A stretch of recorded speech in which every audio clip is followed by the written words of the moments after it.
Hi ළමයි කොහොමද? ලස්සන සාරියක් හැදෙන විදිහ තමයි පෙන්වන්න යන්නේ. ඉතින් කොළපාට සාරියකට වයිට් කලර් පේන්ට් එකෙන් ලස්සන ෂූටි මල්වැල් වලින් සම්පූර්ණ හෙඩ් පීස් එකක් තියෙන ඔසරියක් තමයි මේ තියෙන්නේ. හැන්ඩ් පේන්ටඩ් සාරි තමයි මම කරන්නේ. ඉතින් කොළපාට සාරියක් තමයි කස්ටමර් ඕඩර් කරලා තියෙන්නේ. කොළපාටකේ වයිට් කලර් වලින් චූටි චූටි මල්වැල් වලින් ලස්සන වුණ සාරියක්.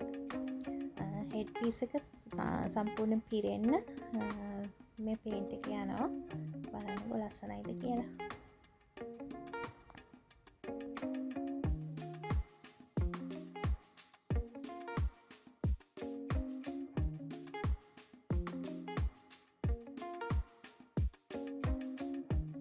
ඒ වගේම කියන්න ඕන ළමයි කස්ටමයිස් ඕඩර් එකක් මේක කස්ටමර් ෆොටෝ එක මට එව්වා. ඒකේ තියෙන විදිහට කරලා දෙන්න කියන ඒ විදිහට ඒ වගේ සාරි එකක් ඕනේ කියලා. ඒ විදිහටම නැතුව මම ගත්තා පුංචි කියන්නේ මල් වල ඉඳන් චූටි චූටි වෙනස්කම් මට ගැලපෙන එක. කස්ටමර් එක ෆොටෝ එකම නැතුව ඒට සමානව කරපු ලස්සන නිර්මාණයක් කියලා කියන්න ඕනේ මේක. Customized order.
මේ විදිහට තමයි හෙඩ් පීස් එක සම්පූර්ණයෙන්ම මල්වැල් වලින් මම පේන්ට් එක කරේ.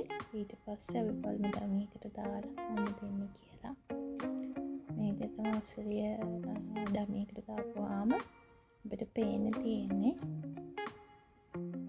තව එකක් ළමයි හෙඩ් පීස් එක වගේම ජැකට් පීස් එකකට මල්වැල් වලින් ජැකට් එක එන විදිහට තමයි මේක හදලා තියෙන්නේ. හෙඩ් පීස් එකටයි ජැකට් එකටයි මල්වැල් එන විදිහට ඔසරි පොටයි නෙරියයි ප්ලේන් කලර් එකෙන් සාරි එකේ කලර් එකෙන් තියෙන තමයි මම නිර්මාණය කරලා තියෙන්නේ. බලන්න ලස්සනයි කියලා.